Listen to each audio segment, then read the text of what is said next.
Olá, Oswaldo, me ouve bem? Ouvindo perfeitamente, Alex. Tudo bem? Como é que você está?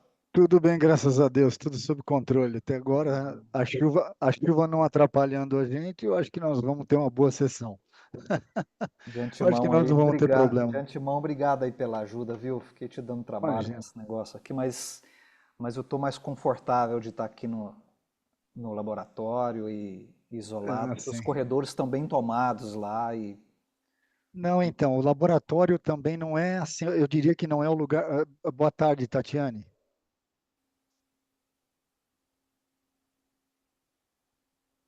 Eu acho que ela não nos ouviu. acho que ela está O conectando o laboratório. áudio ali. Eu já fiz algumas sessões de aula aí nesses laboratórios. Eles não são. Para aula, são muito confortáveis, né? Mas. Eu diria que o ideal mesmo seria conseguir uma sala, mas acho que foi meio difícil pro Fábio conseguir lá, É, porque, não, a logística deve estar super complicada, né? putz, e essa turma tá numa correria danada lá que eu falei, eu até mandei para você, eu avisei ele, falei, olha, eu vou te dar o telefone, já que você tá aí local hoje, é mais Aham. fácil para você ajudar o Alex daí de onde você tá do que eu ajudar da onde eu tô aqui, né? Então, Não, mas deu certo, tá excelente. Eu consegui a conexão aqui, a sala está bem iluminada, isolada acusticamente aqui, porque lá nos sim, corredores, legal. hoje eu participei de uma sessão de manhã no corredor, mas como participante, não como moderador. Nossa, e aí toda hora parava um grupinho, começava a conversar, e se o áudio não Puta, ficava legal, é ruim. e chegava alguém te via, vinha cumprimentar, como é que a gente não cumprimenta, né? Aqui tá Não, excelente, tá excelente. não, é para moderar, eu falei para ele, eu falei para participar normalmente de uma sessão, você pode participar até do banheiro, brinquei com ele, né? Não tem É, problema. Só que para moderar, bicho, para fazer a sessão, assessorar o moderador, você não consegue, você tem que estar num lugar um pouco mais com um pouco mais de recurso e exato. não dá para ser um corredor, né? Corredor é Ex- impossível. exatamente. Eu não sei quantos, nós estamos em quatro ainda, vamos esperar mais um pouquinho, né, aqui. Vamos ver se. A Tatiane, Jusceliane, boa tarde, nos ouvem bem? Então, eu estou preocupado que eu falei com elas. Nós não te Tatiana, acho que ouvimos, você Tatiane. tá, você tá muda. Você tá no mudo. Não está saindo o Não, seu áudio aqui. Tatiane, talvez vai nesse microfoninho que tem embaixo ali, ó, e aí é. sobe uma setinha em cima lá e seleciona o microfone do seu Você tá computador vendo a aí. minha tela, Tatiana? Você consegue, ó, no seu canto esquerdo, ela não vai ver essa barra aqui. No seu canto esquerdo tem um microfone, que é o áudio. Você tá vendo embaixo, na parte de baixo da tela. Clica naquela setinha na lateral. Aí tem várias funções aí. Vê se o alto-falante que você está usando é exatamente o alto-falante que você deveria estar usando. Você pode ter que desconectar um e conectar o outro. Microfone, o alto-falante ela deve estar Oh, ouvindo perdão, bem. o alto-falante você está ouvindo, é o microfone, perdão. E Agora Agora sim. sim, agora estamos. tudo certo, então. Sempre Tudo jóia. acontece esse problema, viu, É Tatiane? sempre assim, porque quem tem mais de um driver de microfone, às vezes fica. Joceliane, você nos ouve, tá tudo bem aí?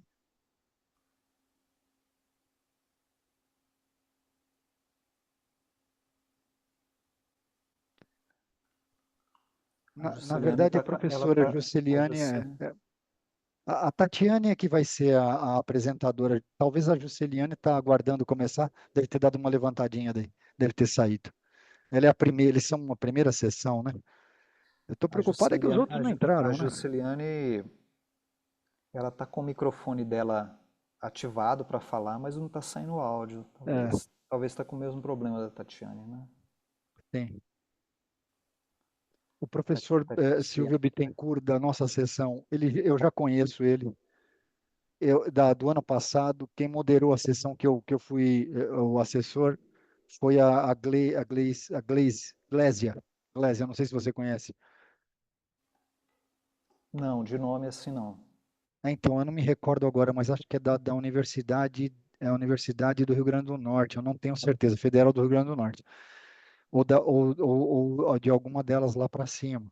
É, puta, foi muito bacana, muito legal. Esse ano eu não encontrei a Glécia, não sei nem se ela está sendo moderadora, mas o professor Silvio voltou e está de novo apresentando um trabalho bacana pra caramba. Ele é frequentador assíduo do, do SEMEAD. Mas nós estamos no tempo aqui. Geralmente o pessoal, essas coisas online assim, conectam Meio assim, em na cima hora da hora. exata, É, né? E vamos ver se essa chuva que deu, pelo menos aqui na Féia, sim. choveu bem agora há pouco. Vamos ver se não vai Então, essa é a atrapalhar, né? preocupação, né? Deixa só eu fazer uma recapitulação rapidamente aqui com você. Você vai entrar falando 4 minutos sobre a abertura, né? Você vai fazer uma abertura formal, você vai ter 4 minutos para fazer isso. Depois a gente já entra com as apresentações de artigos e serão 8 minutos para cada artigo apresentar, que na verdade são os vídeos deles. Eu não sei se alguém vai querer apresentar ao vivo, mas se quiser, tudo bem, eles estão no direito deles, eles podem fazer essa opção. Senão a gente passa o filme tem, o vídeo tem 8 minutos. E Oito aí, minutos oito cada um, minutos né? para discussão, né? E assim nós vamos nas 4 sessões e no final a gente fecha com uma discussão global. Eu não sei se você preparou alguma pergunta global para todos discutirem lá no final. Eu tenho uma aqui que eu fiz. Depois, se você quiser dar uma olhada, eu ponho no chat aqui, todo mundo vê e a gente pode discutir ela no final. Seria uma pergunta mais geral, né? Ou deixar o pessoal discutir sem pergunta mesmo, só fazendo discussões Uhum, sobre o assunto, né? sim, Então, basicamente, vai ser essa aí a tônica. tá. Esse ano o papel, porque tinha um papel de debatedor, esse ano não tem, mudou para um papel de assessor agora? Como é que é? Então, não é mais, já faz uns 2 anos que não é mais debatedor, né? Que o ano Ah, passado tá. era líder de sessão e depois esse ano aqui passou a ser assessor de sessão. Boa tarde, Perfeito. professor Silvio. Olá, boa tarde, tudo bem? Tudo bom? Meio Boa assustado E, aqui, achei que tarde. estava atrasado, mas não tô, tá tudo bem. não, ainda temos 3 minutos antes de começar efetivamente a sessão. Tá Então, e bom. esse ano virou líder de sessão, mas não existe mais a função de debatedor, né? Porque o entendimento geral lá foi de que o debate, você não pode ter uma figura de um debatedor, não, você não vai debater, o cara não vai debater as coisas, o debate é feito em conjunto, né? Uhum, Então, é meio equivocada a visão de ter um debatedor para entrar, não. E aí ficou mais o líder, e aí a gente abre o debate é democrático e aberto para todos. uhum. Vamos lá. Rafaela também entrou. Então, nós já temos os 3 primeiros, nós estamos aguardando só então o Luiz Cláudio entrar, que vai ser o último, né? Mas ele é o último apresentador, tá, Alex? Você, quando der 7h30, se você quiser fazer a sua abertura oficial, por favor, fica à vontade. O professor Silvio, eu estava comentando com o Alex que a gente já se encontrou ano passado na moderação da Glésia, lembra? Você apresentou um trabalho, acho que você não está lembrando de mim, porque eu não estava moderando, eu estava ajudando na sessão, mas eu Perfeito, devia estar de perfeito. barba. É, Eu também estava de barba no passado, inclusive, eu acho que até a então, minha foto sim, do Zoom ainda tem barba. Mas eu ainda está de barba. lembro sim, Oswaldo, lembro. É isso aí. Eu acho que ele entrou, será? Não, ainda não. Acho que ainda não. Vamos aguardar, né? Deve Vamos estar aguardar alguns minutos, né? chegando. Isso fica a seu critério aí, o Alex. Vamos aguardar uns minutinhos aqui, vai ver, teve algum imprevisto, né? Sim. Costuma o Zoom querer atualizar na hora que conecta, né? Então, Olha, mas o Zoom é um dos melhorzinhos aí, né? Eu, assim, na minha visão, já usei outros aí, mas eu gosto mesmo de usar o Zoom. Acho que é porque eu estou acostumado na USP lá e a gente fica mais à vontade.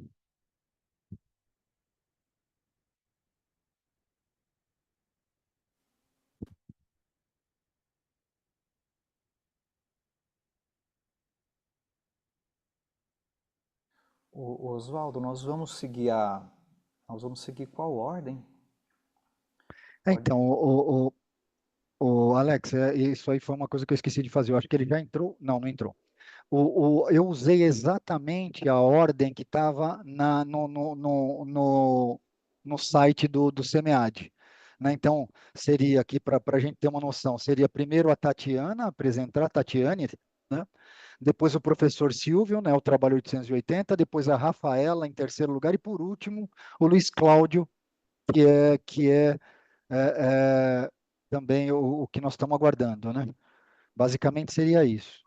Seria nessa sequência, a menos que alguém queira mudar a sequência, ou que você prefira fazer de uma forma diferente. Não, acho que a gente pode seguir desse jeito mesmo, É, né? eu costumo usar aquilo como critério de. Pelo menos é um critério que está lá, né? É, Vamos começar, até porque nós temos 4 artigos, então acaba que o tempo sim, ele o é Luiz Cláudio já entrou, precioso, perfeito. né? Ah, muito bem. Seja bem-vindo aí, Luiz Cláudio. Estávamos te aguardando, Luiz. Boa tarde. Professora Jusceline também? Muito Obrigado, bem, gente, por me aguardar. É, tá certo. Gente, boa tarde então oficialmente a todos e a todas aqui. Eu vou dizer que é um prazer muito grande estar com vocês nessa sessão online aqui do SEMEAD de 2024, contando aqui com o apoio valoroso do Oswaldo. Já dei muito trabalho para o Oswaldo aqui antes do evento, mas sempre na intenção aqui de que a gente possa ter aí uma interação sem maiores imprevistos, né? Apesar de que alguns a gente acaba não controlando, como as próprias intempéries aí, qualidade de internet, etc. Então, de antemão, já parabenizo aí todos os autores, né, pelo êxito aqui na publicação. Espero que tenham observado aí os feedbacks dados aos artigos, né, que são feitos com muito critério, em especial aqui no SEMEAD, e com muito zelo, né? E a gente abre esse espaço aqui, que é um espaço breve, mas também um espaço muito valioso em termos de debate, contribuições, porque sem dúvida nenhuma, né, os trabalhos eles não cessam por aqui, né? Que é uma etapa inicial, é um primeiro degrau em termos de exposição daquilo que foi construído, e aí todas as contribuições são sempre muito bem-vindas, né? A gente costuma comentar com quem está iniciando na pesquisa, e talvez seja o caso aqui de algum, né, de vocês, que é no meio acadêmico, no meio científico, a crítica ela é uma virtude, ela é sempre muito bem-vinda, quando ela traz contribuições, quando ela no sentido de que aquele trabalho possa se tornar ainda melhor. Então, todas as observações que são feitas aqui, realmente de uma maneira muito zelosa, eu diria até de uma maneira muito carinhosa, né, são no sentido de que os trabalhos possam melhorar, se tornarem mais robustos para serem aceitos aí, quem sabe, em bons periódicos, né? Então a gente queria iniciar a sessão aqui seguindo a ordem proposta pelo Oswaldo, né? E a gente começaria então com o artigo da Tatiane, não é isso, Oswaldo? E aí, Sim, pessoal, nós recebemos aqui a princípio era para colocar o vídeo, né, gravado, mas nos foi também comunicado de que seria aberto caso algum autor quiser fazer a apresentação online, né, desde que fique ali enquadrado nos 8 minutos da apresentação. A minha sugestão é que a gente passe o vídeo, que tem ali já um padrão pré-estabelecido, e logo em seguida a gente abre, né, uns 8 minutos para breve colocações, contribuições em cada artigo. Podemos seguir assim? uhum, Vamos lá? Então vamos começar com o artigo da Tatiane, que é a percepção das BPOs em parcerias estratégicas com empresas brasileiras na era da tecnologia digital. A Tatiane, junto com a Jusceliane e a Presline, né? Acho que é a Presline, acho que não está aqui, lá da Universidade do Estado do Mato Grosso. Muito bem. Sou do Centro-Oeste também, sou da Federal de Goiás, então satisfação ter pessoal aqui do Centro-Oeste também conosco nessa sessão. Por favor, Oswaldo.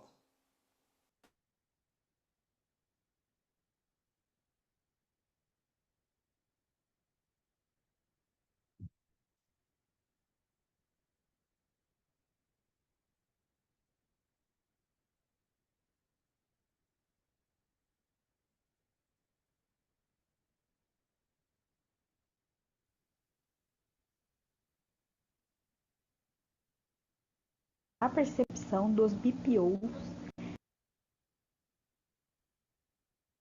Todo mundo pode ouvir? Todo mundo está vendo a tela? Ok. Sim, perfeitamente. Olá, o tema da minha apresentação é a percepção dos BPOs em parcerias estratégicas com empresas brasileiras na era da tecnologia digital. Então, o tema aqui é inovação, abordagem integrada para projetos e processos. Autores: Tatiane Maíra de Almeida, Juciliane Rodrigues Leonel Correia e Presline Blum. Então, o estudo ele teve como objetivo geral analisar a percepção dos profissionais BPO, que utilizam ferramentas de tecnologia digital em empresas contratantes de diversas regiões do Brasil. A tecnologia ela é muito essencial, né, para o sucesso das empresas, e as parcerias com BPO pode ajudar a aumentar essa competitividade, essa sustentabilidade. BPO ela vem do inglês, que Business Process Outsourcing, que significa a terceirização de processos de negócio, onde uma empresa contrata para outra realizar, né, determinadas atividades ou funções seriam feitas internamente. Essas atividades podem envolver funções operacionais como contábil, fiscal, entre outros. A evolução do BPO ele começou a ganhar muita força em busca de redução de custo e melhorias operacionais. A implementação do BPO ela trouxe um efeito positivo e significativo, conforme o estudo de Santana. Diante dessa evolução, surgiu a problemática central dessa pesquisa, que foi qual é a percepção dos BPO em parceria estratégica com empresas brasileiras que adotam essas tecnologias digitais. E também teve como objetivo geral analisar a percepção dos BPOs que utilizam ferramentas de tecnologia digital em empresas contratantes em diferentes regiões do Brasil. BPO ou Business Process Outsourcing significa a terceirização de processos de negócio. É uma estratégia adotada por empresas para transferir a execução de funções administrativas ou operacionais, como contábil, fiscal, financeiro, entre outros. A prestação de serviços especializados. Este conceito é amplamente utilizado para reduzir custo, melhorar a eficiência e permitir que as empresas se concentrem em suas atividades principais. A análise dos resultados, né, da pesquisa foi por meio de coleta de dados, né, um questionário aplicado a 104 contabilistas em todas as regiões do Brasil. Dentre esses 104, 50 disseram não à pergunta de controle, se utilizavam BPO ou não, e 54 profissionais foram incluídos na amostragem final, né? A metodologia da pesquisa, ela foi utilizada de estatística descritiva, análise de correlação, análise fatorial e também foi utilizada a escala de Likert para a apuração dos dados. A coleta ela foi classificada também como exploratória, descritiva, combinando métodos quantitativos, utilizando-se da natureza primária para a coletação da amostragens. A escolha dessa abordagem ela visa investigar e descrever as características do tema, né? A população foi composta por profissionais atuantes em diversas áreas brasileiras. Dados de 104 profissionais foram coletados, aonde 50 dizem não à pergunta controle, que solicitava se essa pessoa tinha acesso à utilização do BPO. 54 respondentes disseram sim à pergunta controle e responderam as perguntas onde descreviam a percepção desses BPOs. Então, esse estudo ele analisou a percepção, né, dos BPO em suas parcerias estratégicas com empresas brasileiras.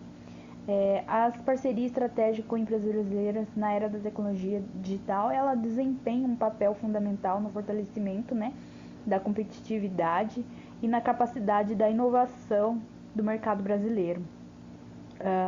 Essa parceria não apenas promove o crescimento econômico, mas também ela demonstra produtividade e eficiência operacional. Então, esse fortalecimento da competitividade, né, com as empresas, a inovação constante, impulso à transformação digital. Essa parceria não apenas promoveu o crescimento, né, mas também traz muitos benefícios.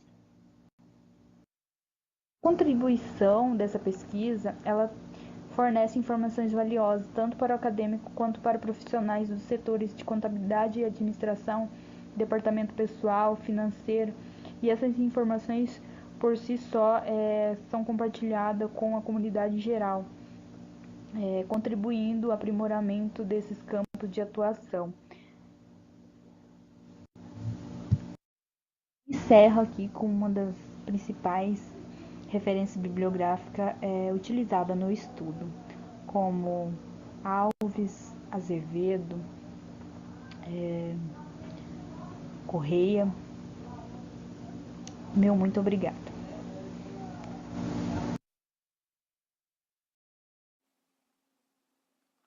Bem, parabéns aí para Tatiane pela apresentação, pela exposição do trabalho. E queria abrir aqui para as contribuições, observações. Está facultada aí a palavra para quem quiser fazer o uso dela, gente.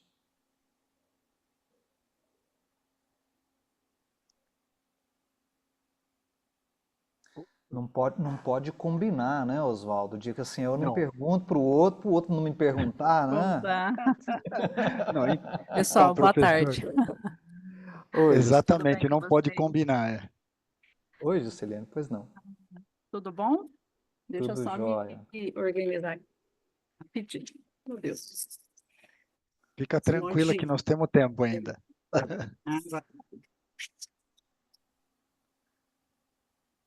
Primeiramente, parabéns aí pelo painel, né?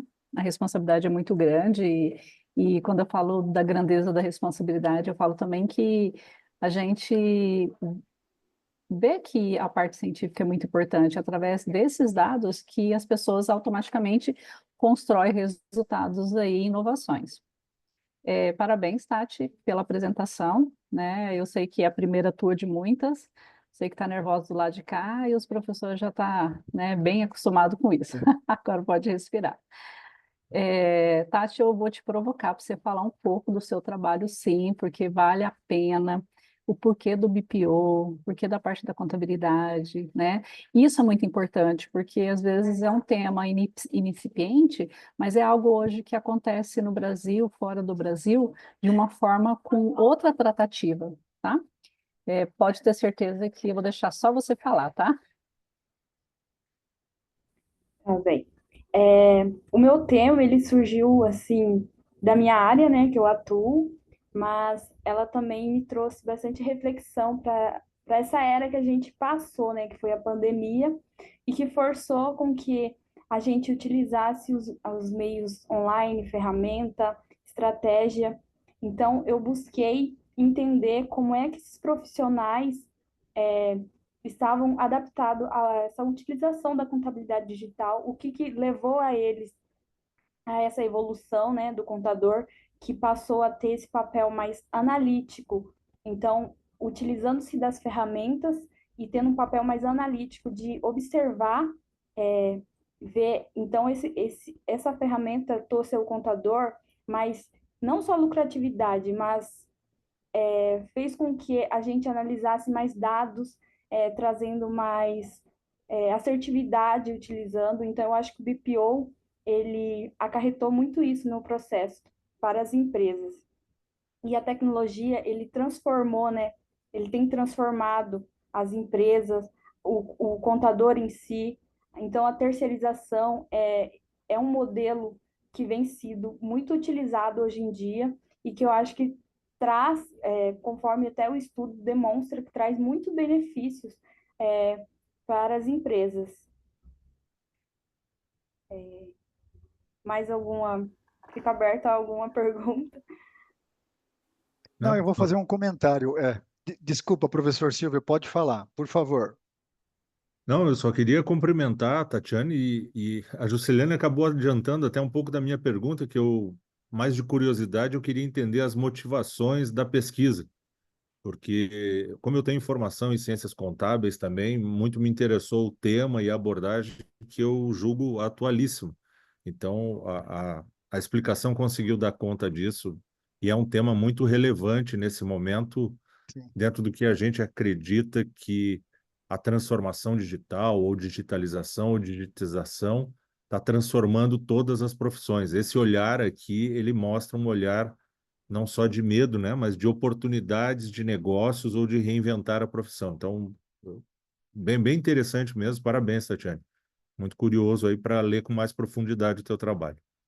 Interessante, e professor Silvio, quando você menciona isso aí deu um start mesmo, principalmente na pandemia, por causa da pejotização, né, que ocorreu lá em outubro de 2000 e praticamente 2022, onde muitas empresas profissionais tiveram que se reinventar.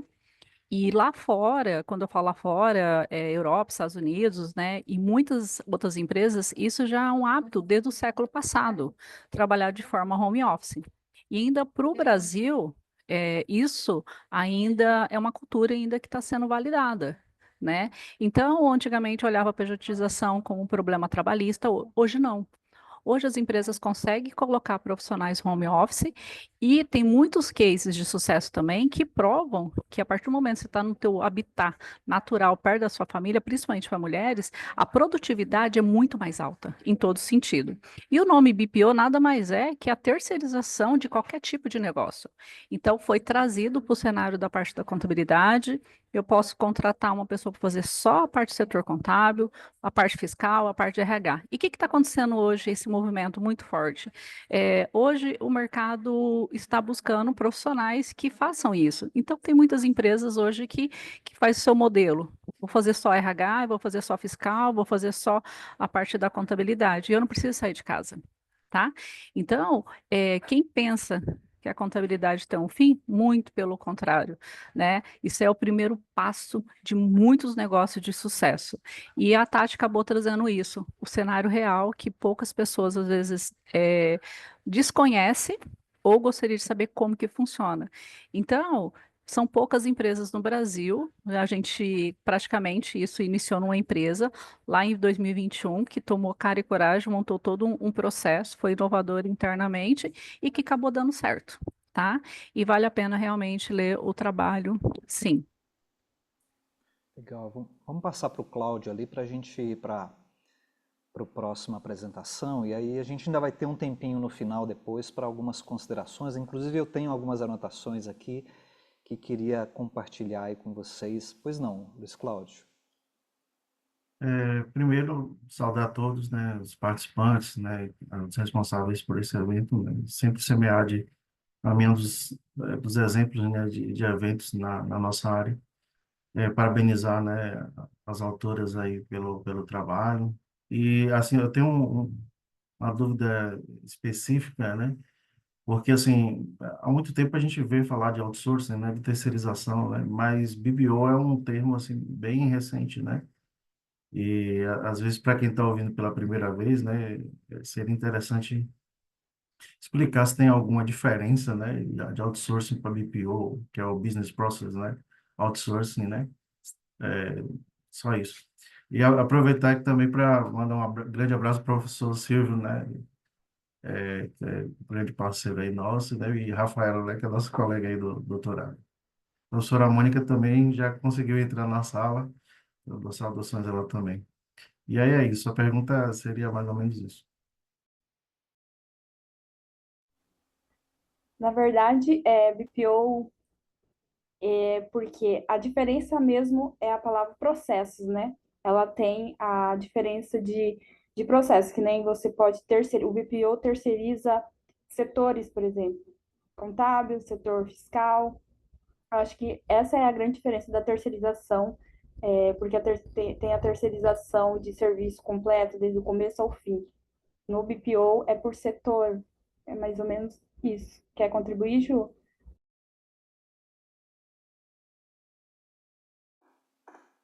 Não, Tati, está certinho o que você falou, é exatamente, é por setorização, né? O que acontece? A qualidade da informação, ela é entregue de uma forma melhor nesse sentido, e o contratante automaticamente pode se sentir seguro do que uma pessoa às vezes fazer tudo, né? Por isso desse modelo inovador. Mas tá certinho. Obrigado, gente. Excelente, obrigado a Jusceliane, a Tatiane também pela apresentação. Vamos para o próximo, Oswaldo. E aí eu te peço desculpa, você tinha pedido a palavra, a gente deixa para o final, pode ser? E a gente passa para a próxima apresentação aqui também. Que agora é do Silvio, né? É isso? Maravilha. Vamos lá, apresentação do Silvio. Deixa eu só acessar ela aqui. Futuro da gestão da inovação, explorando a intersecção entre inteligência artificial e as normas ISO 56002-2019. O professor Silvio, que é lá da Unicinos. Prazer conhecê-lo, viu, Silvio? Vamos lá para a Da mesma apresentação. forma.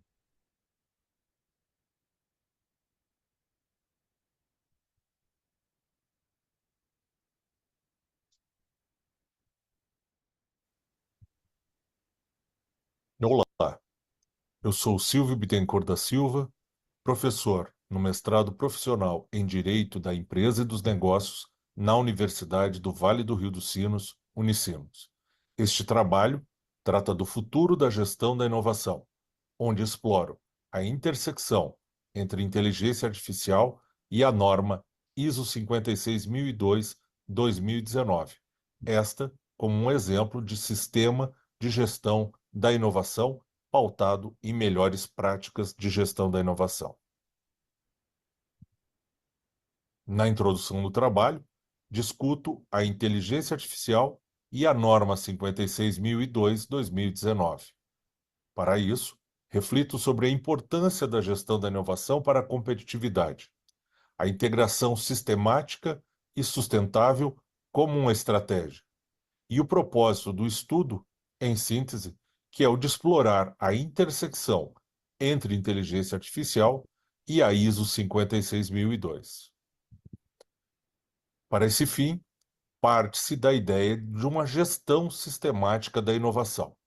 O que significa? A abordagem sistemática envolve a implementação de diretrizes organizadas e estruturadas, o reconhecimento da norma ISO 56002-2019 como um guia para a gestão da inovação e os benefícios que proporcionam ao se criar um processo escalável e gerenciável. A norma trabalha com um conjunto de diretrizes e, em uma visão geral desta, identifica-se a aplicação em qualquer tipo e tamanho de organização, suporte a todos os tipos de inovação e uma estrutura baseada no ciclo PDCA, planejar, fazer, verificar, agir, que permite a sua compatibilidade com outros sistemas de gestão, como, por exemplo, de gestão de riscos, qualidade, meio ambiente, entre outros. A IA na gestão da inovação é um tema emergente, e o papel da IA pode ser refletido na automação de processos e suporte à tomada de decisões, na análise de grandes volumes de dados para insights estratégicos e ainda na otimização e personalização dos processos de inovação. A integração, então, da inteligência artificial e a ISO 56002-2019 como uma representação de um sistema de gestão da inovação é observada a partir da sinergia entre a inteligência artificial e a própria norma. A cláusula de 6 a 10 da norma gera possibilidades de impacto a partir da IA. O uso da IA é possível para gerar melhoria contínua e permitir a avaliação de desempenho, além de estimular a inovação com suporte a dados e automação. Há uma série de implicações e contribuições deste estudo, contribuições estas teóricas e práticas. A constituição e proposta de um framework de integração de inteligência artificial e gestão da inovação, tomando por base o exemplo ou o modelo proposto pela 56.002/2019, insights para gestores que envolve a adoção e implementação de estratégias de IA para a inovação e a possível potencialização da eficiência de processos inovadores. Como conclusão e perspectivas futuras, nós temos o alinhamento estratégico entre inteligência artificial e a norma para a inovação eficaz, porém, um limitado volume de pesquisas empíricas, tornando-se então um campo emergente, um campo que explore esta intersecção entre a inteligência artificial e a gestão da inovação. Para futuras pesquisas, se propõe a partir daqui a validação empírica destas descobertas, a exploração da família de normas 56.000, como, por exemplo, normas voltadas à propriedade intelectual, à seleção de parceiros para a inovação, ou mesmo outras normas que tratem de ideação, criatividade e outras que compõem a família como um todo. E, por fim, a análise comparativa entre diferentes contextos organizacionais. Referências bibliográficas, algumas selecionadas, mas, em sua maioria, destacamos aqui praticamente aquelas que estabelecem a relação entre inteligência artificial e a gestão da inovação, particularmente a referência à própria norma 56.002. Obrigado pela atenção de todos. Muito bem, parabéns aí ao colega Silvio pela apresentação. Me permite quebrar o protocolo aqui, que é a primeira modalidade de audio paper que vai ser lançada. Já tem audiobook, né? Audionovela, mas audio paper com a narrativa dessa foi sensacional, viu, Silvio? Parabéns aí pelo trabalho. É meio estranho a gente se ouvir com a apresentação, né? Exatamente, né? O retorno da voz sempre soa um tanto quanto estranho, mas foi excelente a apresentação. Queria passar a palavra aí aos demais para fazerem as observações, contribuições aí para o trabalho do Silvio.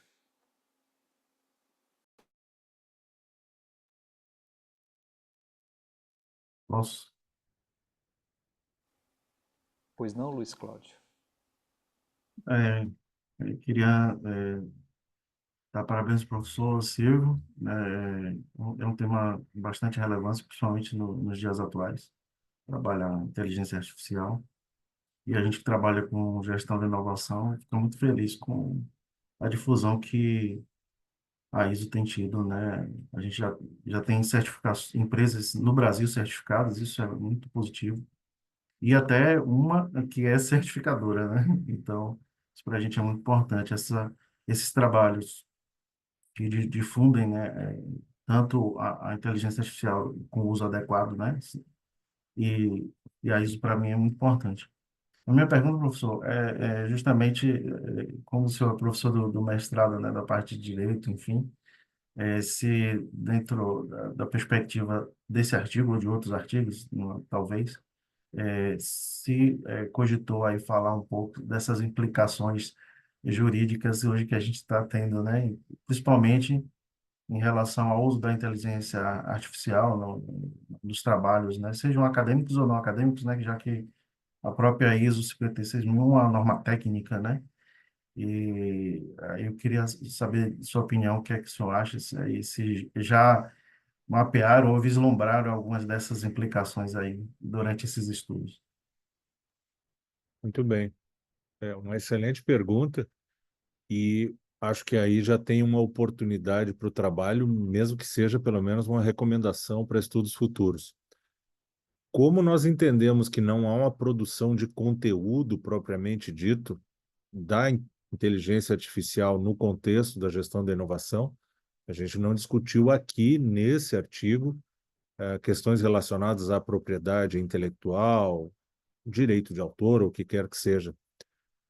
Mas, sem dúvida, no âmbito do mestrado, nós temos dentro do colegiado várias discussões que dizem respeito ao conteúdo e à produção gerada. Sei lá, um e-book gerado especificamente sobre um tema de gestão da inovação ou sobre setores portadores de futuro.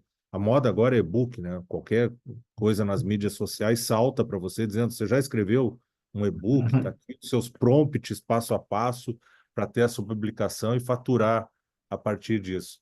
Então tem um debate muito forte nesse sentido. Mas no artigo nós não levamos essa limitação em consideração. E eu tento explicar por quê. Nós utilizamos a norma muito mais como uma referência de sistema de gestão da inovação. O que nós percebemos? A preocupação maior é discutir a inteligência artificial e o impacto que ela tem na gestão da inovação. Na revisão da literatura que nós fizemos, há vários autores debatendo o tema, mas a referência, a unidade de análise sobre o que é um sistema de gestão da inovação é distinta. E muitas vezes é difícil comparar o que é um sistema robusto ou completo de gestão e inovação. Quais são os processos e operações? Para um determinado autor é de uma forma. As práticas implementadas em um determinado caso, ou grupo de empresas, ou setor, é outro. Então, para tentar uniformizar um pouco o debate, nós identificamos: sistema de gestão da inovação está aqui. É este o modelo que reconhece as melhores práticas, uniformiza um entendimento global sobre o assunto, que tem uma construção aí de 6, 7 anos. E aí nós olhamos exatamente para cada um dos processos e operações preconizados pela norma para dizer: ok, esse processo será impactado como? A IA auxilia ou não? E em que termos, né? Perfeito. É Obrigado. isso. Obrigado, Luiz Cláudio. Mais alguém?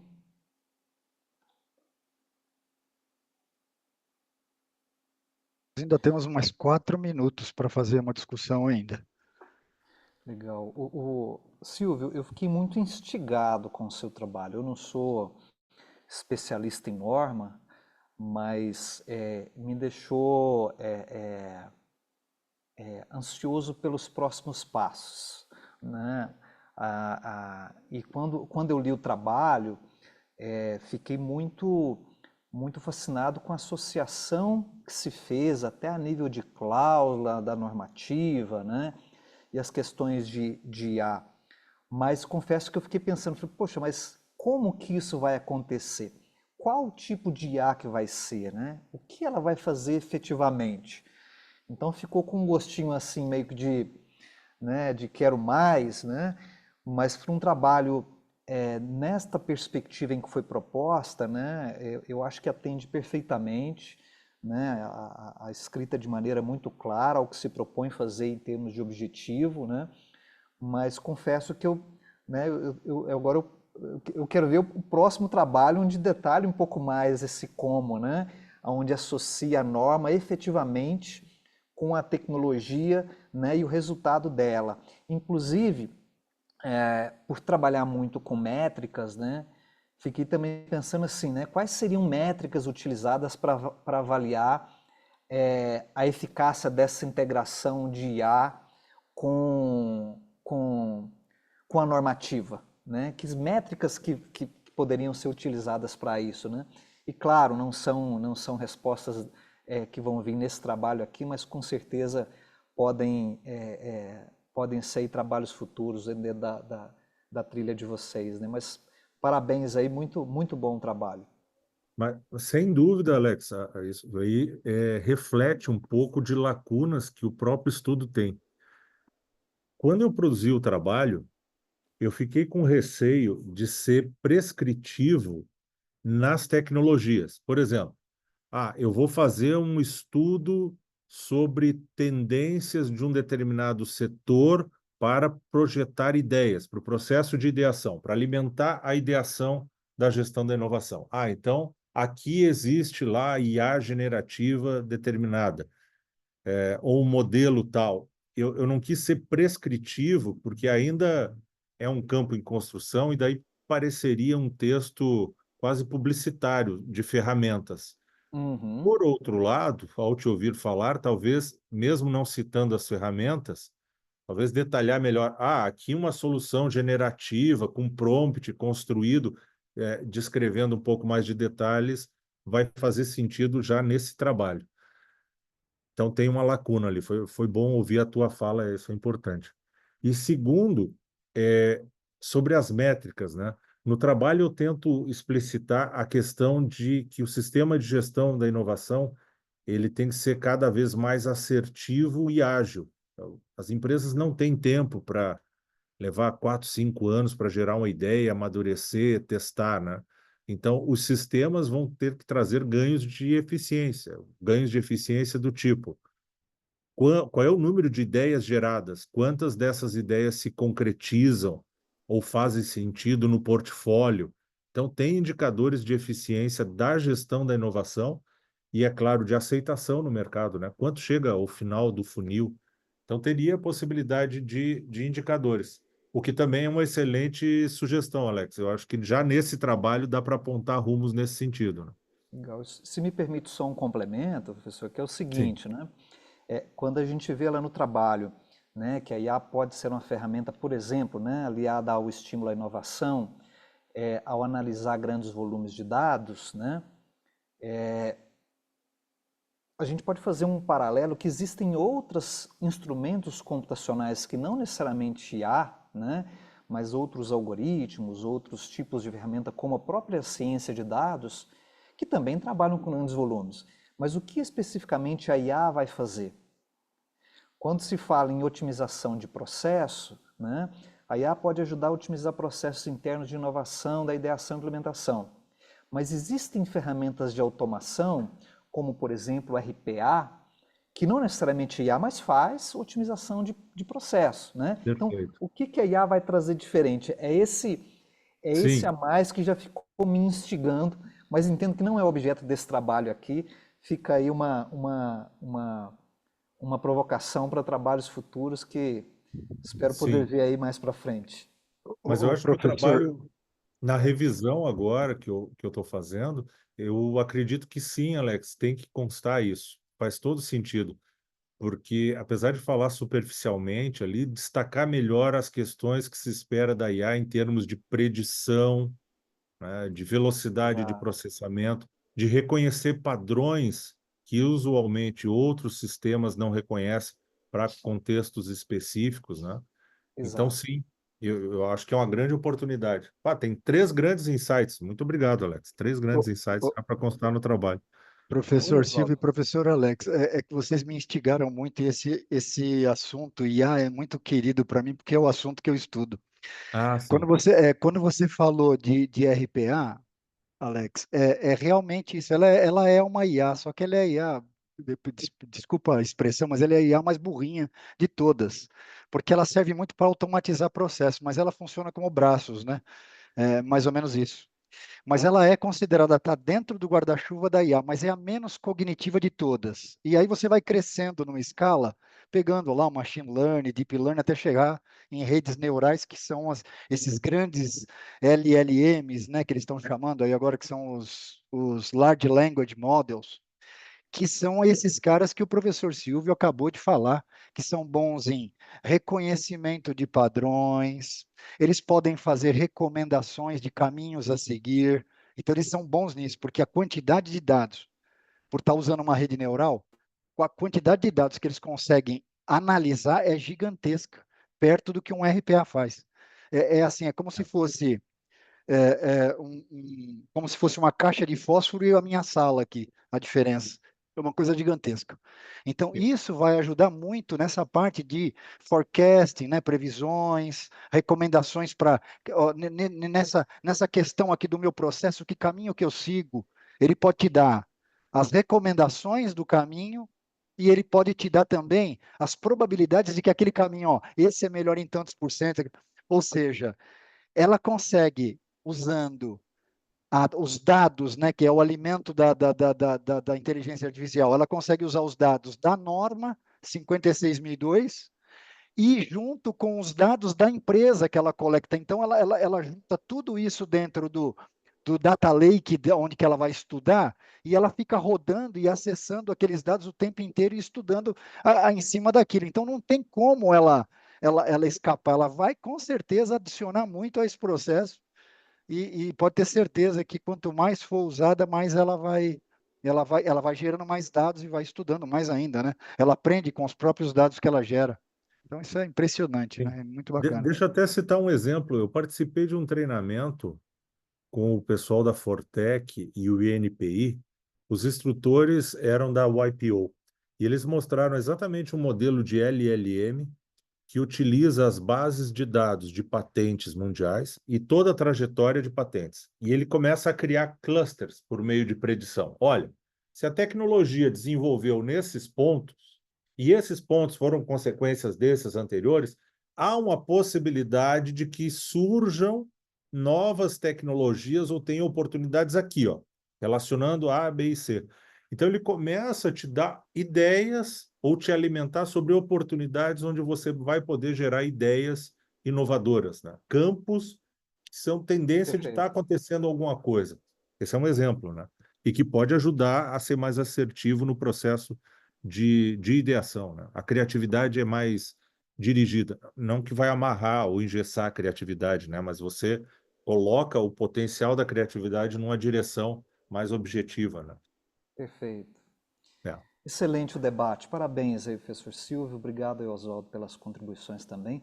Oswaldo, podemos colocar o Luiz Cláudio agora, que ele colocou aqui que tem que entrar em Podemos. sala Podemos agora inverter. A mesmo. Rafaela não se incomoda, né? Ela seria a próxima. Eu vou Sem colocar o problemas, Luiz. professor. Ok.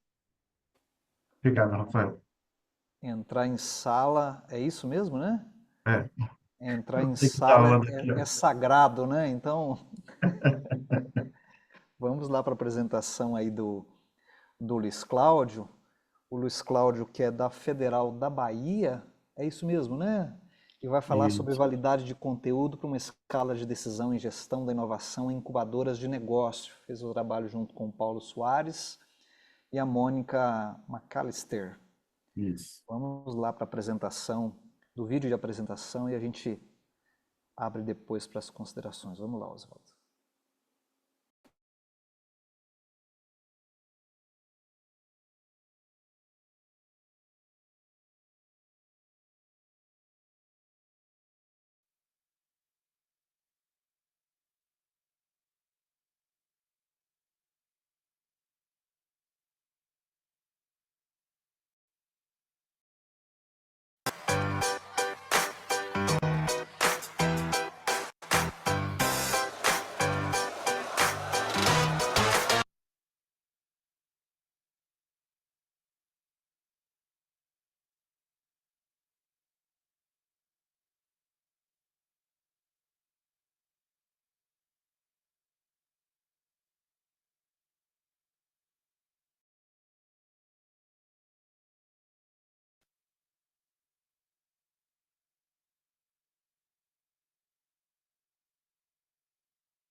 Saudações a todos. Este é o segundo artigo de uma coletânea de 3 artigos da tese que compõe este modelo de decisão, que teve a mim, Luiz Machado, como autor, e com a autoria dos professores Paulo Figueiredo e Mônica McAllister.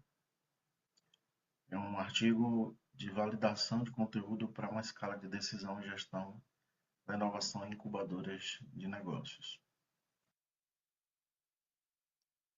No contexto que esse trabalho foi desenvolvido, ele é fruto de um primeiro artigo que traz um ensaio teórico, um artigo teórico sobre a construção do modelo de forma teórica, e nesse artigo é o artigo de validação dessa escala, que traz em seu contexto como as decisões são importantes para a organização, segundo Simon, traz também as discussões sobre os benefícios da adoção de boas práticas de gestão de inovação, principalmente baseado em TID e BESAM, e também fala da necessidade de obter instrumentos que possam contribuir para a avaliação de desempenho de ambiente de inovação, principalmente dos seus resultados. Especificamente, tem um foco nas incubadoras de negócios. O problema surgiu, assim como o problema do artigo anterior, a partir da necessidade de entender como o desempenho da inovação nas empresas incubadas pode ser influenciado pela ação da gestão da incubadora. A partir do primeiro ensaio teórico e da construção do instrumento, esse artigo buscou, então, entender quais conteúdos deveriam ser mantidos e quais deveriam ser apresentados em uma escala de decisão de gestão para inovação incubadora de negócios. Nesse trabalho, o objetivo foi justamente descrever esse processo de validação para entender a proposta, que é baseada em 4 dimensões, uma primeira camada das decisões do gestor, depois a camada de processos, a dos empreendimentos, a adequação, o enfoque dos empreendimentos, e por fim, como variável dependente, o desempenho da inovação influenciada pelas 3 anteriores. A fundamentação teórica, ela é baseada em decisões com foco em inovação. Acredita-se que, teoricamente, um processo decisório focado em inovações ele contempla a escolha de uma série de tipos de inovações que serão implementadas nesses ambientes de inovação a partir do que se considera como tempo disponível para desenvolvê-los. Um dos autores fala desse tempo médio entre inovações, e outros autores ressaltam questões como inovações organizacionais e orientação estratégica como elementos para as decisões dentro da área de inovação.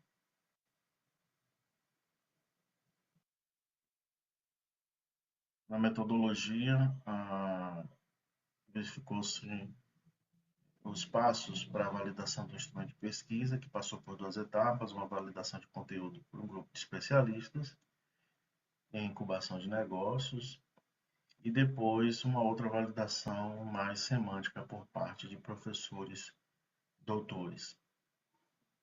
Então, em termos de conteúdo, aqueles profissionais foram requisitados, né, dentro de um grupo focal para discutirem sobre essa parte mais técnica e relativa ao ambiente de incubação, aos incubadores de ambientes de inovação. E a segunda validação para o entendimento das perguntas, dos itens, né, a construção, a lógica de construção da escala, como um instrumento de pesquisa dentro da área de ciências sociais aplicadas, especificamente para a área de administração, né, a parte de gestão e negócios. Como resultados, tem-se a validação desse conteúdo, que permitiu manter todas as questões construídas a partir do modelo teórico, claro, dividindo aquelas que pareciam ambíguas para detalhar melhor o conteúdo do modelo. Então, significativamente, em termos de essência, o modelo foi mantido, mas foi refinado.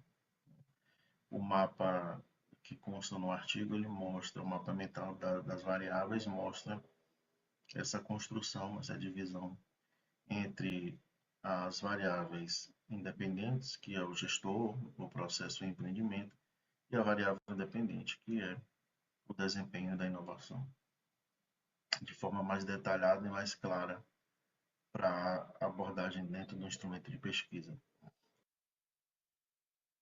Como conclusão, se verificou que todas essas variáveis permaneceram validadas em todas as etapas, sendo realizados apenas mesmo os ajustes para melhor entendimento do conteúdo apresentado. Então, as dimensões, que são os agrupamentos dessas variáveis, se mantiveram inalterados.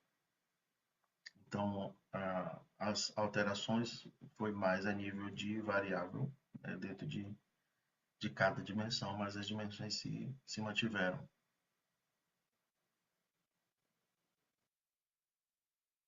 Em termos de contribuição e impacto, o trabalho descreveu esse processo de validação, que constou com 2 etapas, né, para análise dessa escala de decisão, incubadoras, e tornou o instrumento de coleta de dados muito mais preciso para poder avaliar o desempenho dessas incubadoras e, a partir de uma opinião qualificada de pessoas que participaram, que participam da alta gestão ou da gestão intermediária dessas incubadoras, né, que têm experiência em ambientes de inovação, que têm experiência principalmente em empresas de base tecnológica, que foi o foco desse trabalho. Essas são as referências utilizadas, né, nessa apresentação. Agradeço a oportunidade. Muito bem, obrigado aí Saudações a todos. ao Luiz Cláudio Este é o... pela apresentação. E a gente abre aí para as observações, contribuições do grupo aqui.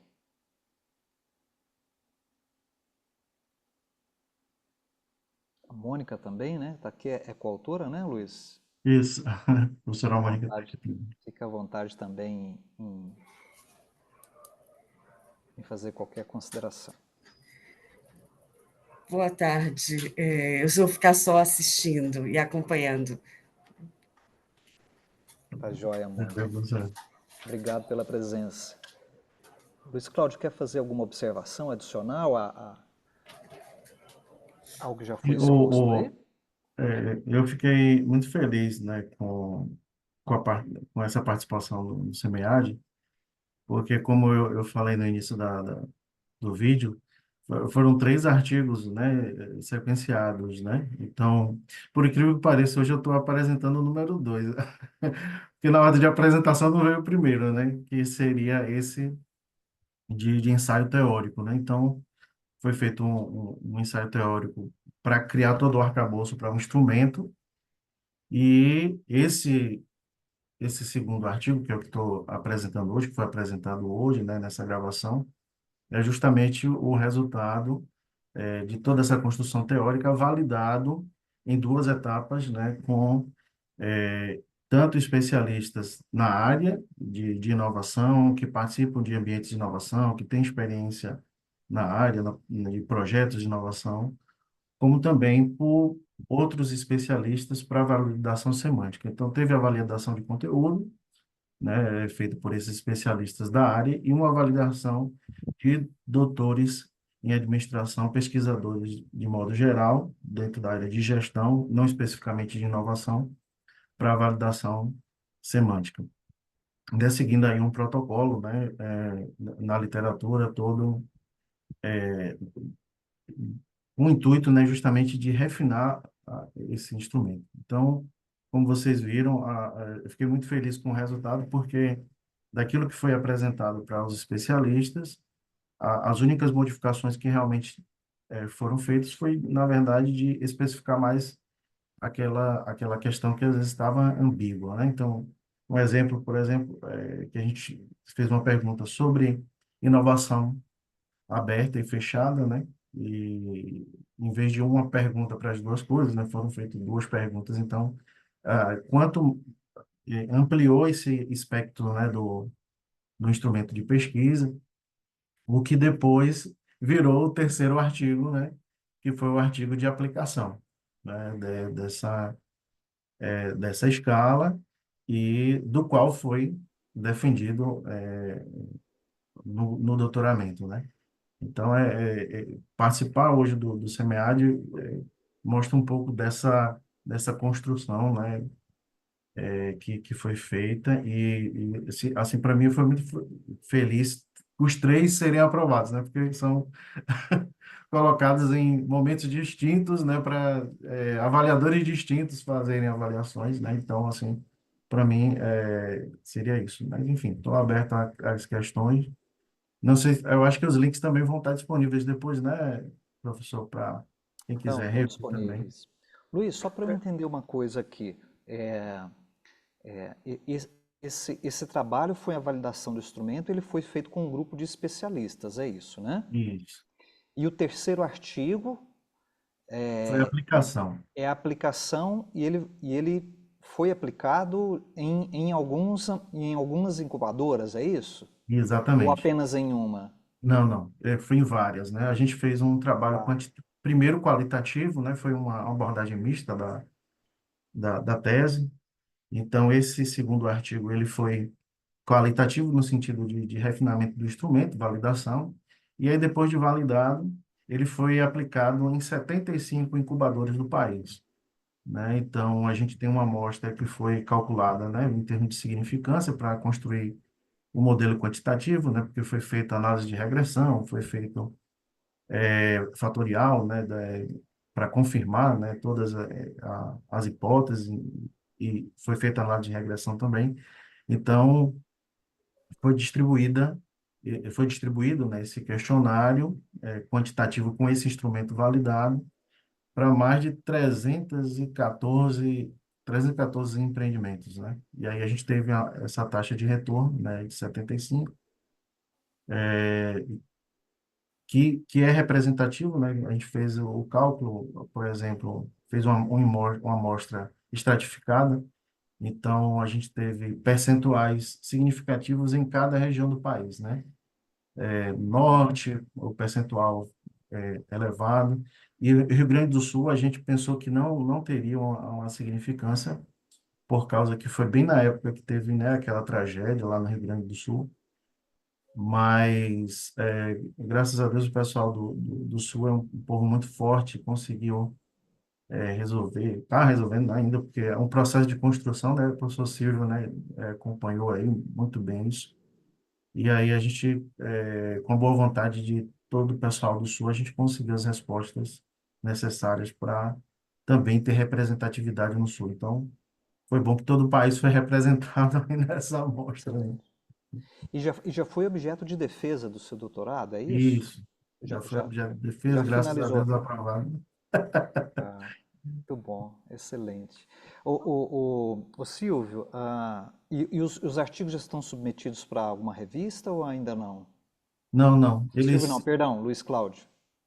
é, eles foram aqui submetidos para o SEMEAD, né? Tá. E aí a gente está aguardando, né, se haverá alguma indicação para Fast Track, né? Já que a intenção, sempre quando a gente coloca no SEMEAD, né, é aproveitar todos esses benefícios que está num evento como o SEMEAD, né, de ter revistas tão qualificadas que estão na lista disso. Então, a nossa esperança, né, sempre, né, é que haja aí uma indicação que será muito bem-vinda. Que ótimo. Então, Ô, professor, posso na fazer torcida. uma observação? Sim, Posso fazer sim. uma observação? Aproveitar, é que o Luiz não vai ficar, eu ia deixar só para o final, mas eu vou fazer a observação para ele antes antes de. Deixa eu posso só Desculpa, concluir? desculpa, desculpa. Perdão, eu pensei que você Porque tinha acabado. não, o Luiz Cláudio, eu te perguntei se já foi submetido e até mesmo aceito ou não, né? Porque, se me permite uma crítica nesse sentido, né? Por ser um trabalho de doutoramento, né?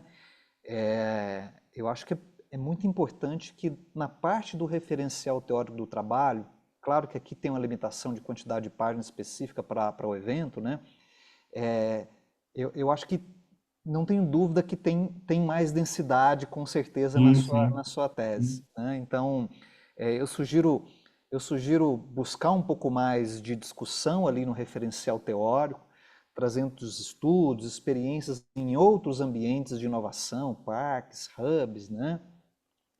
Para que tenha ali um referencial teórico com a densidade maior, já se falando de doutoramento. E nessa linha do doutoramento, confesso, né, é um excesso de preciosismo meu, também confesso, que a figura 1 é muito simplória assim para um trabalho de doutoramento, né? Me lembrou aquela lá, a famigerada figura lá da, da antiga do Lava Jato, um tanto de setinha apontando. Então, eu não tenho dúvida nenhuma que você tem plena capacidade de fazer uma figura que retrate melhor ali a relação das variáveis e que expresse mais graficamente o trabalho feito. Então, aceito de coração essa observação de quem lê os trabalhos com um olhar mais gráfico, mais visual e tem essa facilidade de compreensão através de objetos visuais. E o objeto, por ser de doutoramento, né, ficou muito simples, eu tenho certeza que pode ser ali mais trabalhado, tá?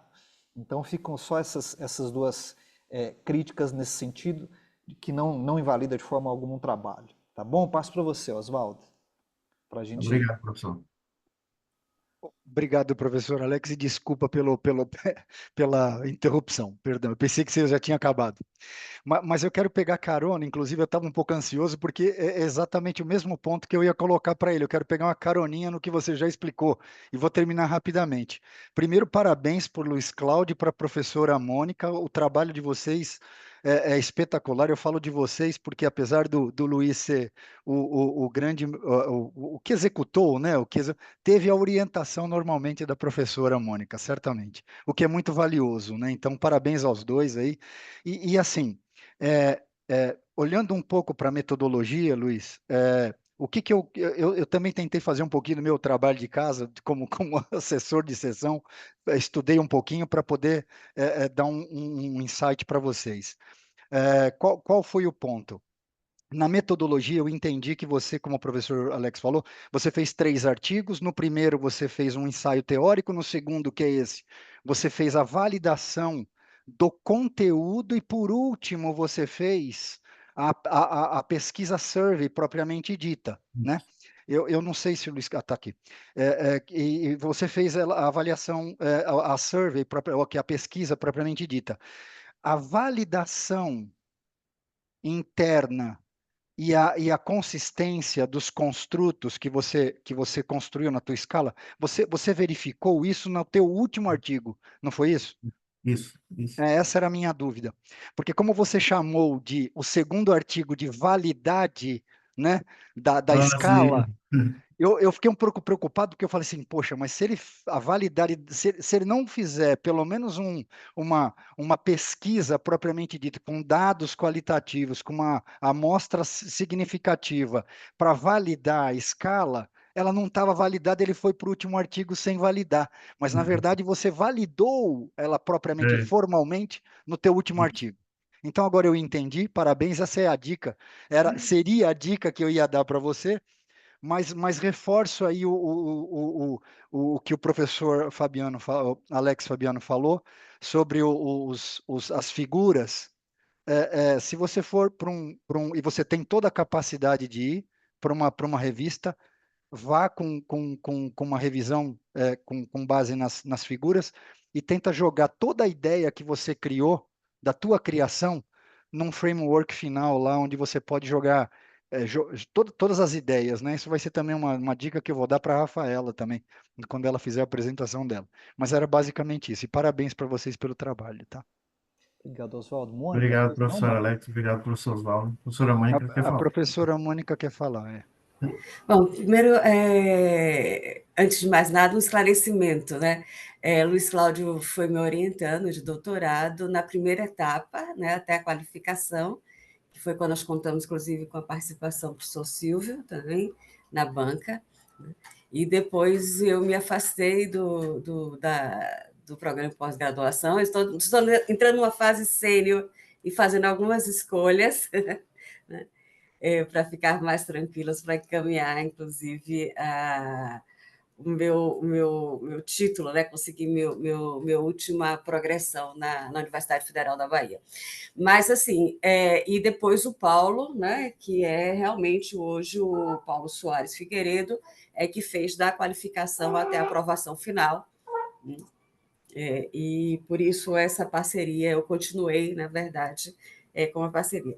E aí eu quero agradecer, né, já falando mesmo em nome de Paulo, né, pelas contribuições, porque, inclusive, os comentários do professor Alex, do professor Oswaldo, ajudam, né, a Cláudio, particularmente, e a nós três, a enxergar, porque a ideia de amadurecer, ter uma crítica, passar pelo SEMEAD, né, pensando em ouvir essas críticas, para construir o que a gente está falando assim, ou um grande artigo, né, que englobe as 3 etapas, né, mas como ele tem uma densidade muito grande, ele já tem artigo aprovado, o Paulo ele tem iniciativas, é ótimo, aquele que vai querendo publicar, ele tem artigos já em periódico, mais da parte teórica, né? Mas aí a ideia de fazer uma síntese da teórica para ter densidade, como o Alex chamou a atenção, né? E aí trazer o modelão, né? E do modelão, esse artigo agora da validade, na verdade, ele acaba tendo menos peso, porque aí a gente vai realmente para a aplicação, para os resultados que chegou, né? Isso aí é um trabalho, é o próximo trabalho de Luiz Cláudio, claro que com o professor Paulo na frente, que é o orientador. Tá? Perfeito. Obrigada. Obrigado, professora Mônica. Parabéns aí pela autonomia em já fazer uma série de escolhas, né? Nessa altura da carreira. E parabéns também ao Luiz Cláudio aí pelo trabalho. Obrigado aí pela submissão aqui ao SEMEAD. Vamos para o último trabalho, pode ser, Oswaldo? Da Rafaela. Já parabenizando a Rafaela aqui pela submissão também ao SEMEAD.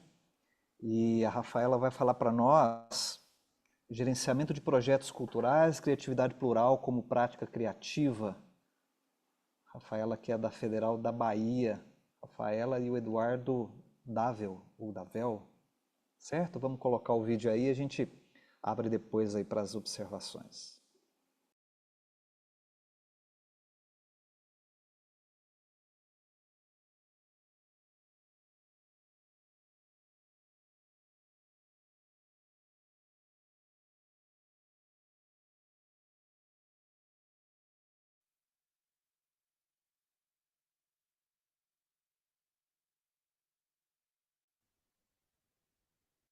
Olá, hoje irei apresentar um artigo Gerenciando Projetos Culturais, Criatividade Plural como Prática Criativa, de autoria de Rafaela Gonçalves Freitas, doutorando em Administração da Universidade Federal da Bahia, e Eduardo Davel, professor na Escola de Administração da mesma universidade.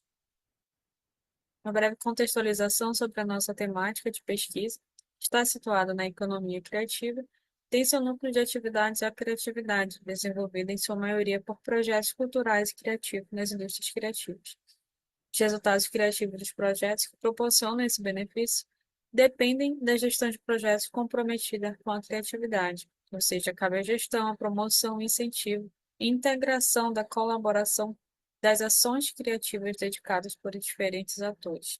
Nesse contexto, a criatividade ela é plural, porque ela ocorre na interação de ações compartilhadas e distribuídas entre diferentes pessoas e recursos que produzem os resultados criativos no contexto social e cultural em que estão inseridos, ou seja, a criatividade não é um ato isolado do seu contexto e não é também uma competência individual, mas ela acontece justamente da colaboração, dedicação de diferentes atores no decorrer dos projetos.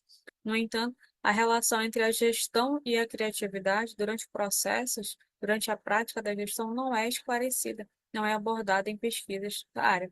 Por isso, a nossa proposta de pesquisa, nossa questão de pesquisa é como a criatividade plural constitui uma prática estratégica na gestão de projetos culturais.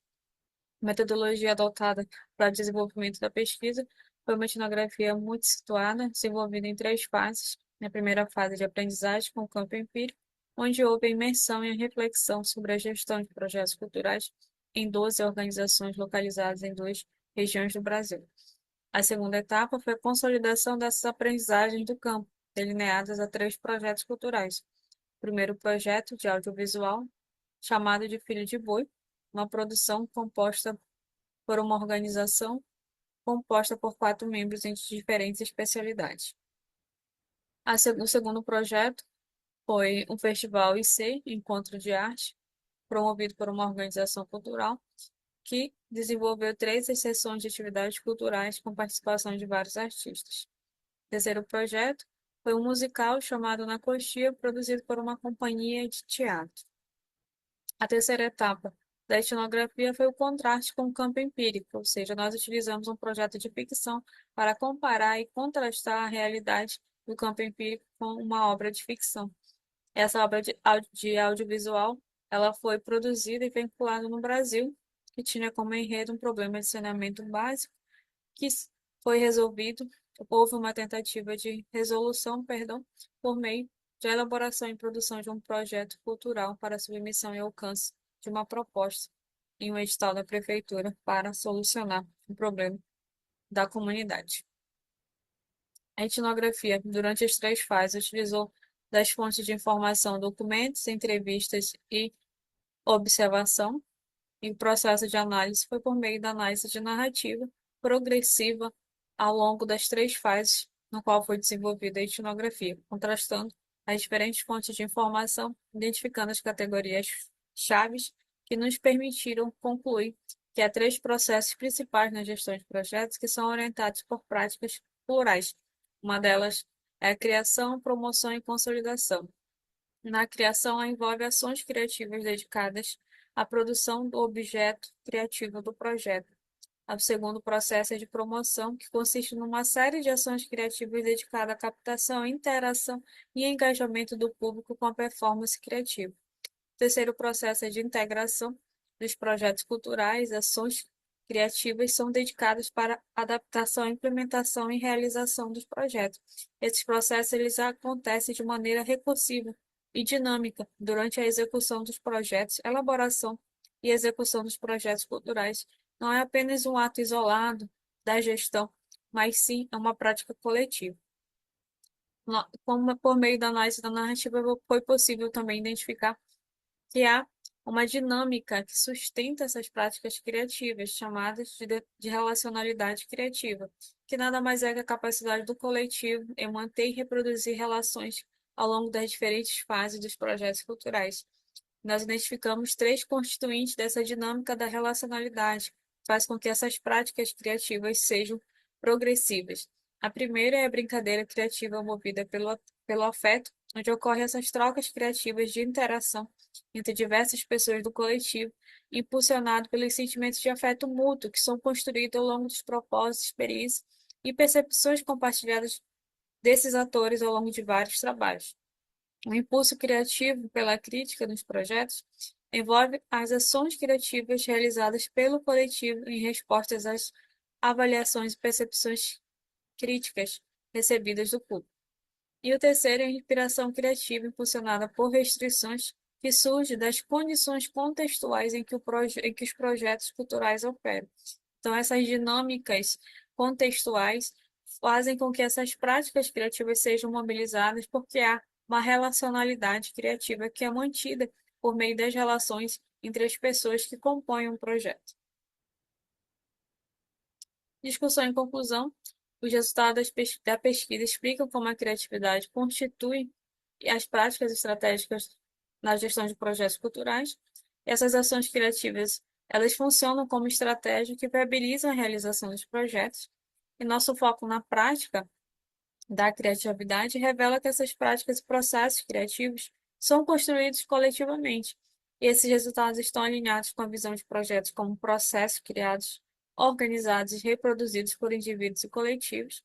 Como essas criações são dedicadas, engajadas e reunidas, ainda não tinham sido esclarecidas por pesquisas anteriores. Então, nós destacamos que as relações e interações entre pessoas e recursos são fundamentais para a realização das atividades e também para os processos da gestão em projetos. Nossos resultados oferecem uma nova concepção e perspectiva da prática criativa plural na gestão de projetos culturais, gerando desafios futuros para as pesquisas nessa área.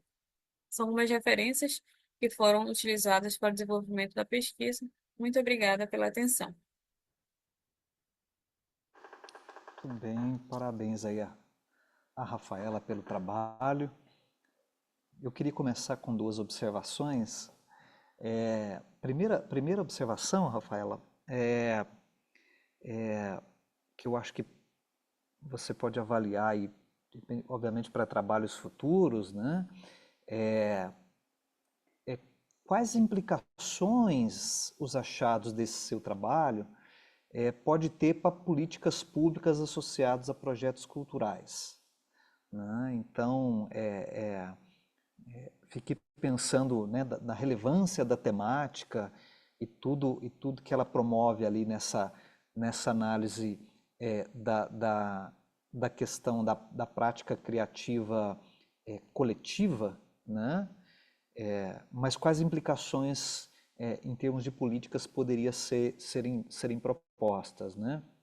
E um outro ponto que, mais uma vez, para a estrutura do trabalho que a gente traz para o evento atende perfeitamente, né? Mas para uma eventual publicação num periódico, eu sugeriria vocês aproveitarem mais o espaço das conclusões para poder deixar claro quais as contribuições teóricas, empíricas do trabalho de vocês, né?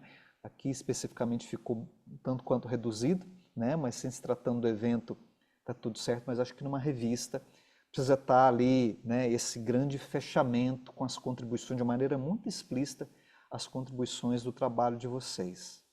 Tá bom? E passo aí a palavra aos demais para as observações, para quem quiser colaborar. Perfeito.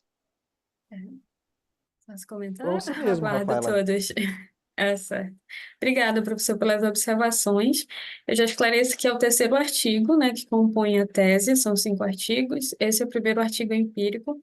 Ele está em avaliação, essa foi uma primeira versão preliminar, né, e por conta, né, das normas para submissão, ele está bem reduzido e já passou por novos ajustes. Ele tem uma professor falou que ia dar a sugestão da imagem, ele possui uma imagem, né, a versão atual do artigo tem uma imagem, as narrativas também. Uma tabela em que explica todos os procedimentos e as demais etapas que foram utilizadas na etnografia, detalhadamente, tanto por sugestão dos avaliadores já com a submissão do CMEAD, como também pela revisão na revista. Ele está em processo de avaliação na Revista Internacional de Gestão de Projetos, nós já estamos na terceira revisão dele, e todas as contribuições foram bem-vindas, foram maravilhosas, foram realmente bem pontuais, fizeram a gente aperfeiçoar o artigo e trazer essas implicações e contribuições de maneira mais clara. Em relação aos impactos e as implicações para o desenvolvimento de políticas públicas. Essa é uma das nossas contribuições para a prática de profissionais que atuam na gestão de projetos, principalmente do setor cultural. Quando nós desenvolvemos a pesquisa ou a temática da pesquisa, a gente partiu tanto de uma perspectiva e de uma identificação de uma necessidade do campo prático de gestores de projetos culturais, como também do campo teórico. Por quê? Né, no campo teórico, ele acaba sendo limitado, principalmente as duas tensões entre as ferramentas técnicas de gestão e o que se espera da criatividade de artistas. Então, ela acaba sendo reduzida a uma percepção de que a criatividade ela só está restrita àqueles indivíduos que vão trabalhar com as atividades criativas, e na realidade não é. E em relação à gestão, ela acaba sendo delimitada à realização do planejamento, os aspectos mais instrumentais da gestão do que o próprio processo em que tudo isso ocorre. Então, nós propomos na nossa contribuição justamente evidenciar que não são duas oposições, mas elas acabam se complementando durante os processos em que esses projetos são realizados. E nessa mesma visão que eu acabei de mencionar em relação à parte instrumental e à perspectiva individual da criatividade, ela é reproduzida nas políticas públicas.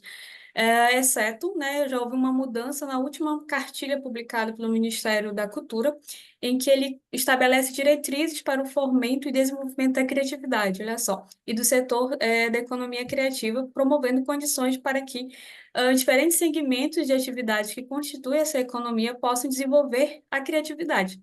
No entanto, a gente não cai ali naquela limitação de que a criatividade só vai ser específico para determinados atores, e não do ponto de vista da gestão. A gestão ela ainda acaba ali sendo reduzida a você tem que preencher aqueles itens do edital, você tem que gerir dessa forma, e que na realidade não é.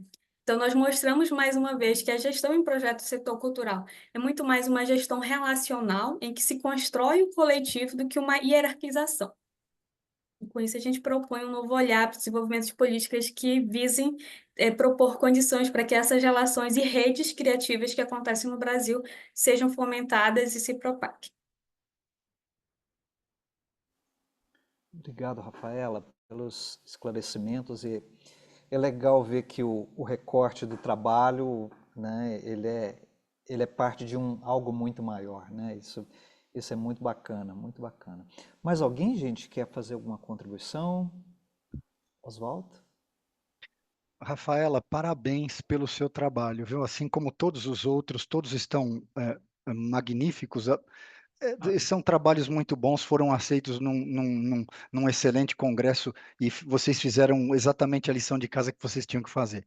O que me assustou positivamente foi a clareza e o domínio que você tem do assunto que você estuda. Muito, muito bacana, né? Vocês todos que apresentaram hoje. Mas assim, em específico, a Rafaela, porque ela fez um fechamento bastante completo e que vai retratando, para quem teve a oportunidade de ler o trabalho dela, ela foi retratando ponto a ponto e conseguiu fazer uma síntese do artigo todo. Muito, muito bom, muito bom. Mas o que eu ia falar para você, infelizmente felizmente, infelizmente não, vírgula. Felizmente você já submeteu, está na terceira revisão. Basicamente está aprovado isso daí, né? Mas o que eu queria te falar, e era a dica que eu ia dar, era que eu não vi um framework lá. E você tem um trabalho, você tem? É o trabalho típico que tem um framework no final, que é o resultado de toda a síntese. Muito bom, muito bom. E vai ser aprovado, com certeza, Rafaela. Muito boa sorte para vocês e parabéns pelo trabalho. Parabéns a todos, aliás, né? Mais alguém?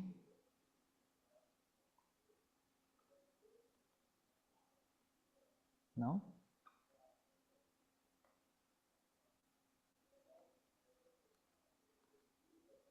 Eu só queria pedir permissão aqui à Tatiane. Tatiane está aí ainda?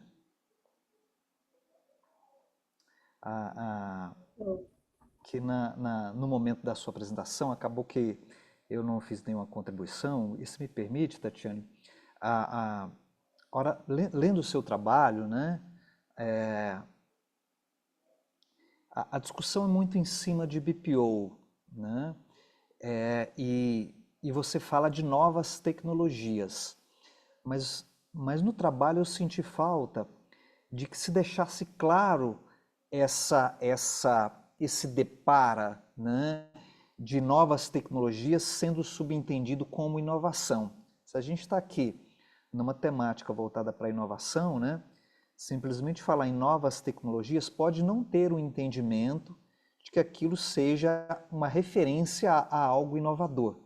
E aí no seu trabalho me pareceu ser prudente deixar isso claro, né? Novas tecnologias sendo mencionada como uma proxy para inovação, tá? Uma proxy para inovação. E lá nas conclusões, né, sugiro veemente que sim, vocês se apropriem dos resultados, né, para associar o que foi respondido no questionário, que ficou muito bem feito, né, à temática de inovação em processo, porque PO nada mais é do que isso, né?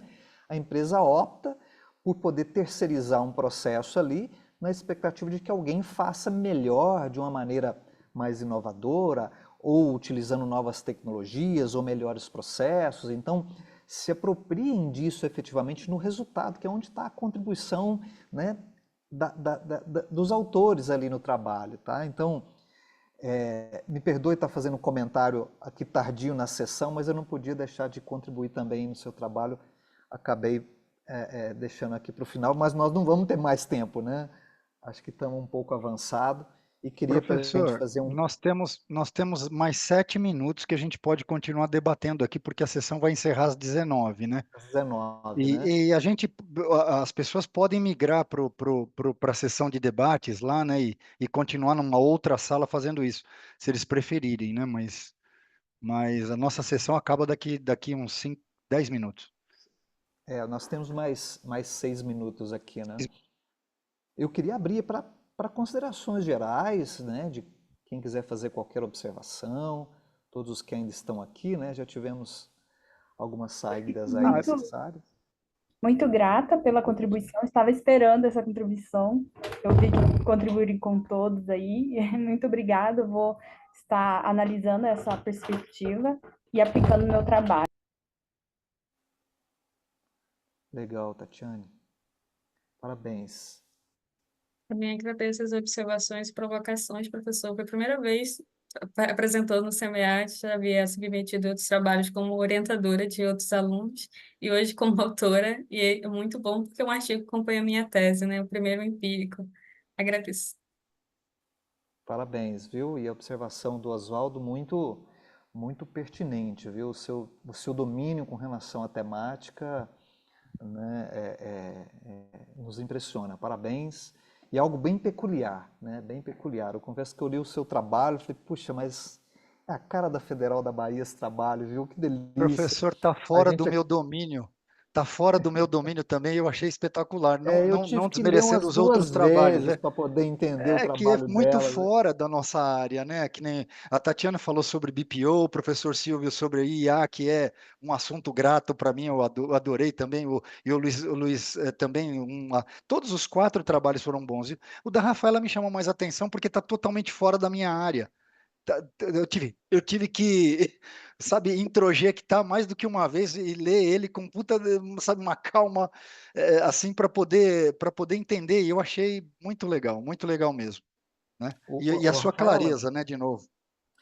o que você falou que está na terceira revisão, se submeteram para qual revista? Só para eu poder associar a... Revista Internacional de Gestão de Projetos, em Tá, parceria com a minha orientadora também de doutorado sanduíche. Então, tem contribuições tanto da minha pesquisa empírica, quanto da minha experiência no exterior, do meu orientador também, claro, Eduardo Dabel.